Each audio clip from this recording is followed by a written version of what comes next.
زينب في الصفوف تنادي يا ابن أمي صبعت فؤادي زينب في الصفوف تنادي يا ابن أمي صبعت فؤادي. أعوذ بالله من الشيطان اللعين الرجيم. بسم الله الرحمن الرحيم. السلام عليكم ورحمة الله وبركاته. આપણા અમીર અલ-મોમિનીન અલી ઇબ્ન અબી તાલિબ અલૈહિસ્સલાતુ વસ્સલામ ફરમાવે છે, અઅલમુન નાસ મન જમઅ ઇલ્મન નાસ ઇલા ઇલ્મિ. માણસોમાંથી સૌથી વધારે આલમ અને હોશિયાર અને ઇલમ વાળો તે છે કે જે સર્વે માણસોના ઇલમને લઈ અને તેના ઇલમના અંદરમાં જમા કરે, ભેગું કરે.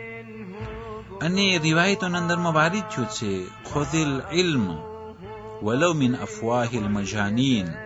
તમે ઇલમને હાસિલ કરો, ભલે પછી તે એક પાગલ અને દીવાના પાસેથી કેમ ન મળ્યું હોય. રિવાયતોના અંદરમાં છે, ખુઝિલ હિકમતા વલૌ મિનલ ખિલાબ, કે તમે હિકમતને હાસિલ કરો, તમે જાણવાની ચીજોને મેળવો, ભલે પછી તમને એ નજીસુલ ઐન કુતરા પાસેથી કેમ ન મળે.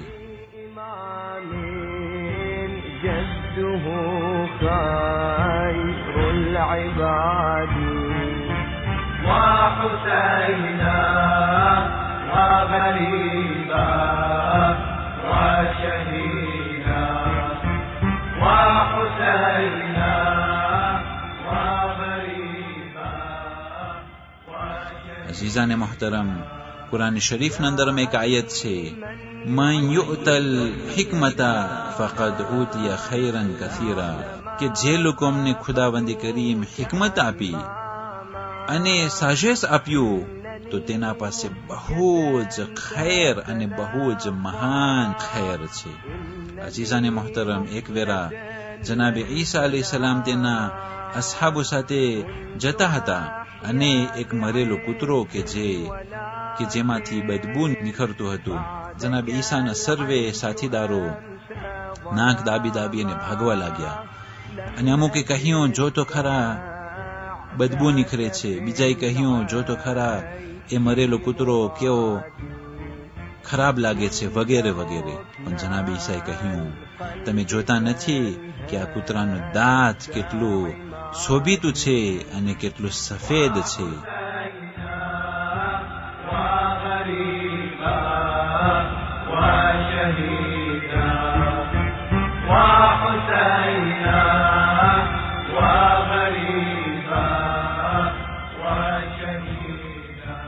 આપણા છઠ્ઠા ઇમામ અલૈહિસ્સલાતુ વસ્સલામ ફરમાવે છે, ઇન્ના અહલુલ બૈતિ મુરુવતુના અલ અફ્વ અમ્મન ઝલમના, કે અમે અહલે બેતમાંથી છીએ અને અમારી શાન ઈ છે કે અમારા ઉપર જે લોકો જુલમ કર્યા હોય એ લોકો અમને અમે માફ કરતા હોય છે. અઝીઝાને મોહતરમ, માસૂમો તેઓના ઝાલિમોને માફ કરતા હોય છે, તે માસૂમોની શાન છે. અઝીઝાને મોહતરમ, અગર જો અહલે બેત ઉપર કોઈ ઈમાન લાવતું હોય, અગર જો અહલે બેતને માન રાખતું હોય, તો તે અહલે બેતના અખલાક પણ તેઓના અંદરમાં હોવા જોઈએ કે એકબીજાને દરગુઝર કરે, એકબીજાને તોલેરે કરે, એકબીજાને માફ કરે. અગર જો માસૂમો તેઓના ઝાલિમોને, તેઓના કાતિલોને, તેઓના માવતરોના કાતિલોને અગર જો માફ કરતા હોય, તો પછી આપણે અંદરો અંદર એક નજીવી ચીજ સારું થઈ શા માટે એકબીજા ઉપર દરગુઝર નથી કરતા?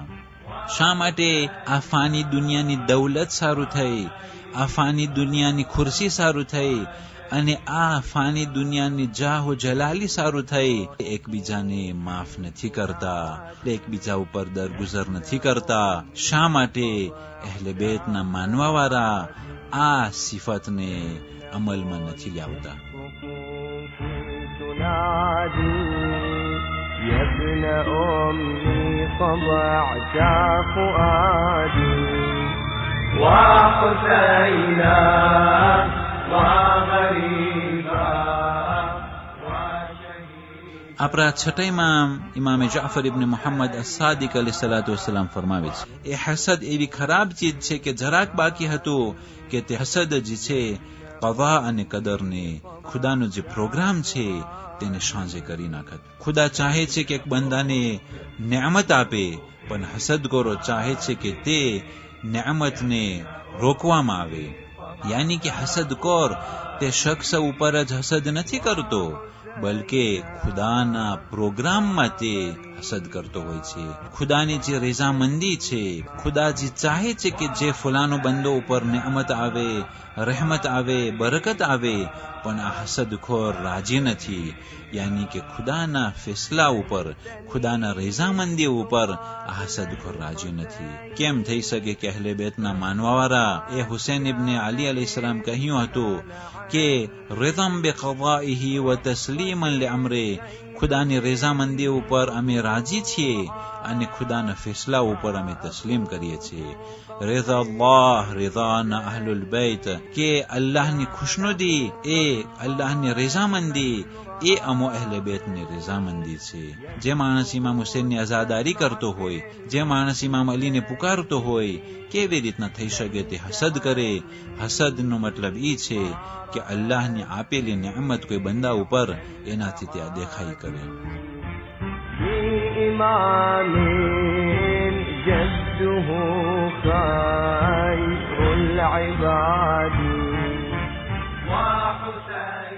રિવાયતોની અંદરમાં છે અલ હસદ યાકુલુલ હસનાત, હસદ નેકીઓને ખાઈ જાય છે એ પ્રમાણે જે પ્રમાણે આગ તે સુકેલી લાકડીને ખાઈ જાય છે.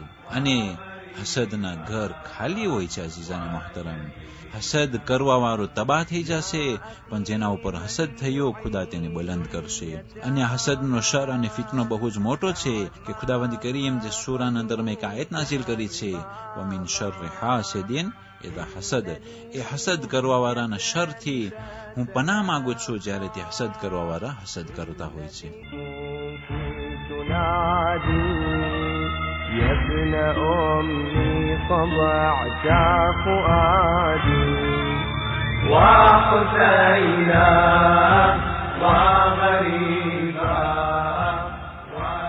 والسلام عليكم ورحمة الله وبركاته. كنت أحيا بعز ولكن بعدك العيش أمسى ظلاما، لم أجد بعدك في العيش مرادي.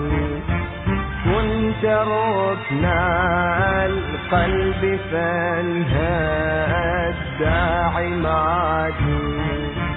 وحسينا